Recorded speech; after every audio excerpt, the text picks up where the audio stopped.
I've been, diagnosed with cancer, so I was getting pain medicine. And every single person I knew that was doing Oxycontin was doing heroin 2 weeks later. The power, the cunning and baffling of addiction. I've been shooting up, I guess. I don't know really what to say about like 18 months. I've been, diagnosed with cancer, so I was getting pain medicine, and a lot of people, say, well, you could shoot those, and I just wanted to try it because I didn't, I guess I never had any kids or been in love with a woman, I've been married 3 times, and I was feeling something with her that I hadn't felt, and I didn't really want to, look down on her like that, so I wanted to try it to really see what she was getting out of it. So that's how mine started, using drugs that way. There's no excuse either way, I just try to do it in a clean way, and people around me, I especially her, I try to, keep her the same way. The RX generation, but the thing is they're all using heroin now. Heroin consumption and like OD, it's like skyrocketed. Because I'll tell you what, as soon as they stopped the Oxycontin, every single person I knew that was doing Oxycontin was doing heroin 2 weeks later. I did everything I could to like make it seem and look and be that I was a normal person. Over time, you lose all morals and bounds, And I still want to be clean, but I can't. Just not. It's not attainable right now. I've always been really active playing like what they call action sports, like skiing, skating, surfing. And so I've always injured myself.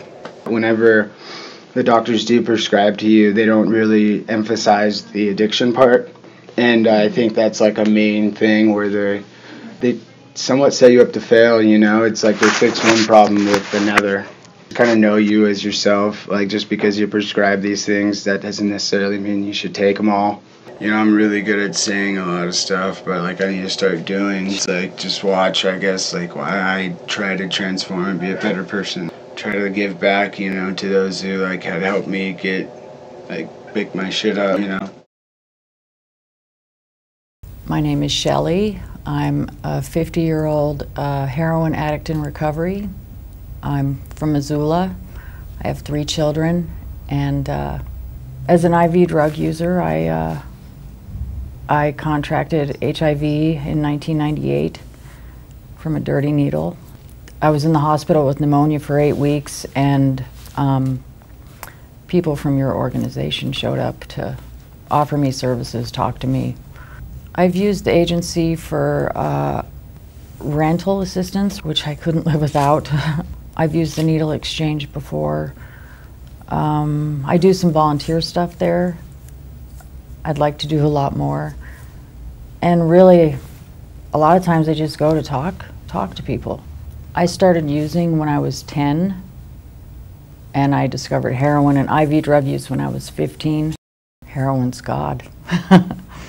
It's wonderful. Keeps you numb, makes you feel good. I always just wanted to be happy, normal. I always just wanted to be a normal kid.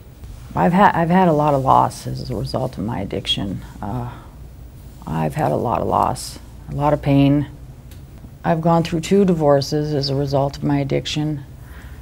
I have been incarcerated many times. I did about a 4-year prison stint, and I was incarcerated again in February 2013. I've been out 6 months, and my daughter passed away while I was incarcerated as a result of her own addiction. As a result of my IV drug use, there was a restraining order, and I was removed from my home where I was married to my children's father. That's probably the most horrible thing, being away from your children. I had a 9-year period of sobriety, relapsed. I'm in recovery again, and just, I don't know, find a way to want to live. And I do. I do. When I found out Emma was using, it's horrible. I'm a mother. That's what I am, and I was devastated. it's a horrible, horrible life. You don't ever want your kids to feel that pain and that emptiness and to have that experience. It's just nothing you want for anybody. And I was afraid. I was afraid for her. She was a severe epileptic. I was afraid she was going to end up incarcerated, you know, have some of the same consequences I did, and I just was afraid for her, and I felt guilty. I felt guilty that she learned from me.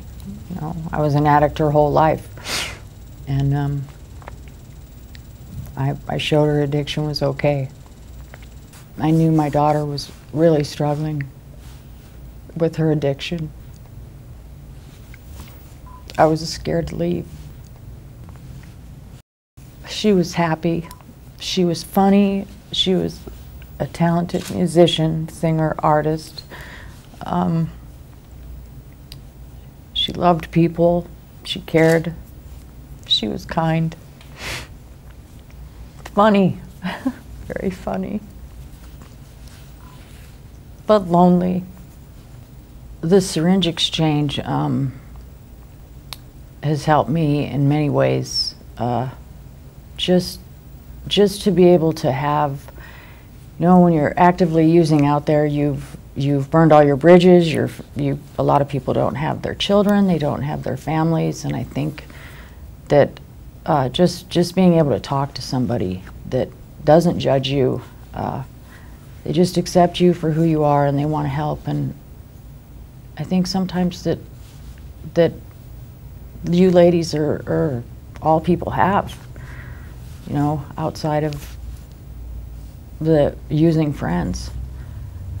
I'm sure Emma started helping because she just liked to help. She always liked to kind of try and find her place somewhere and to contribute, and she really was kind of into saving others, you know. She really liked to help other people, and she liked to be a part of things. And I know she enjoyed it. I know she felt like she was making a difference, and that's important.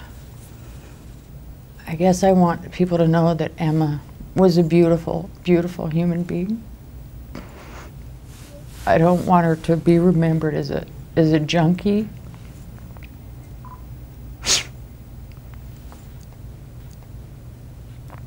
She was very, very, very loved, very well known and loved and appreciated, and she cared. She cared about other people. I just don't want her to be defined by her addiction, because she was so much more. That's perfect. I miss her.